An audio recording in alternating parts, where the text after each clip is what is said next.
martial list. Lord Moylan. My Lords, there are two amendments in this group with my name on them. The first, also supported by the noble Lords, the Earl of Caithness and Lord Hamilton of Epsom. The first is Amendment 8, which goes to the question of the composition of the committee. Now, I have some sympathy with what my noble friend, Lord Forsyth, has just said. But I think I'd like to develop a slightly different point on the basis of this, therefore.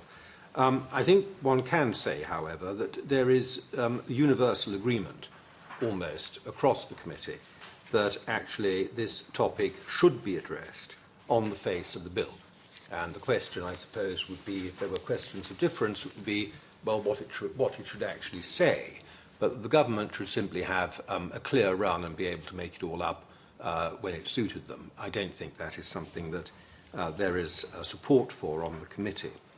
The proposal here is that the members of the committee, at least 50% of them, should have recent commercial experience of animal husbandry, livestock farming, the management of abattoirs, and the management of game and fishing stocks.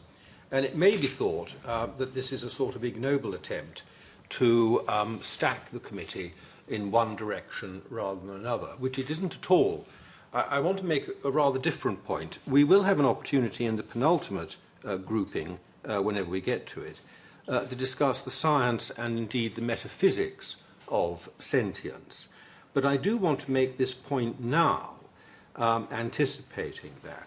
One can approach sentience as a neurological phenomenon. That is, the nervous system, the central nervous system of the animal, the brain, and the other features work together to create something which can be tracked by way of the movements of electricals, changing chemical compositions, and things like that. And all of this can be tracked to some extent by science.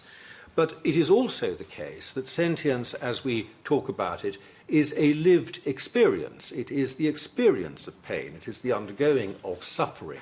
And we as humans ourselves, undergoing pain and knowing that suffering, can sympathize with it when we see it in animals and vertebrates and mammals and whatever different classes of animal.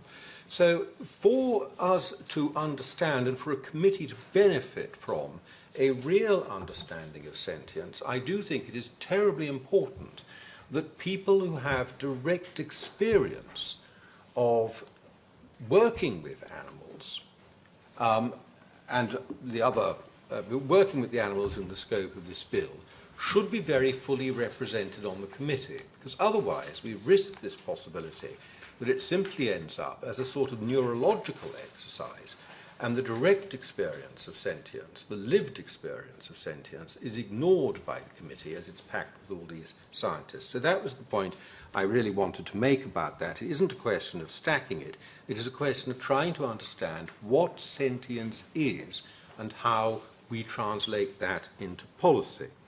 I will just say, while my noble friend the Minister does want to move away from this topic, I do understand he must realise by now that given the almost total absence of any definition of what the committee is doing or any constraint on its activities, the question of who is actually sitting on it is about 90% of the meat of the bill. So it really isn't possible for him, I think, to carry on brushing this away.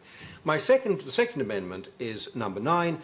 This concerns the term limit. Again, I would say that there seems to be almost universal acceptance that the bill should impose some term limits on the membership of the committee, and there seems to be a sort of consensus that 3 years is a good idea for a term.